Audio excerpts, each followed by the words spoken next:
Hi, let us learn together.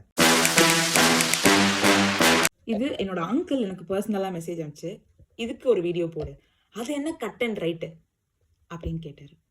சரி, நானும் கொஞ்சம் சர்ச் எல்லாம் பண்ணி பார்த்துட்டு கடைசியாக கன்க்ளூஷனுக்கு வந்தா, நான் சொன்னால் நீங்கள் ரொம்ப வருத்தப்படுவீங்க. என்னையும் சரி உங்களையும் சரி எல்லாரும் ஏமாத்திட்டாங்க. அது கட் அண்ட் ரைட் இல்லைங்க, அது கட் அண்ட் ரைட். சரி, நம்ம ஏன் இந்த கட் அண்ட் ரைட் அப்படிங்கிற ஃப்ரேஸ் யூஸ் பண்ணுறோம் அப்படின்னா, ஒருத்தங்க சொல்கிற விஷயம் கிளியராக இருக்குது, சிம்பிளாக இருக்குது, புரியுது. சே, கட் அண்ட் ரைட்டாக எக்ஸ்பிளைன் பண்ணுறேன், கட் அண்ட் ரைட்டாக பேசுகிறேன், ரொம்ப சிம்பிளாக இருக்குது, என்ன வேணும் என்ன தேவை அப்படிங்கிறதுல தெளிவாக இருக்காங்க, அதை எக்ஸ்பிளைன் பண்ணுறதுலையும் தெளிவாக இருக்காங்க. ஆனால் இதோட கரெக்ட் ஸ்டேட்மெண்ட் வந்து cut and right. Cut and right அப்படின்னா பேசிக்காக கட்டுனா என்ன, வெட்டுறது, ட்ரைனா காய வைக்கிறது. ஸோ நல்லா தெளிவாக புரிய வைக்கிறாங்க அப்படிங்கிறது தான் அதோட ஸ்டேட்மெண்ட்டு. ஸோ அது கட் அண்ட் ரைட் இல்லைங்க, கட் அண்ட் ரைட்.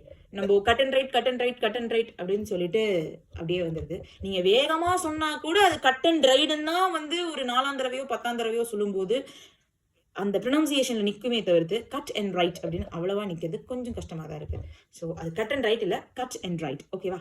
வேறு ஏதாச்சும் டவுட் இருக்கா? போடுங்க, நானும் கற்றுக்கலாம், நீங்களும் கற்றுக்கலாம். பாய்.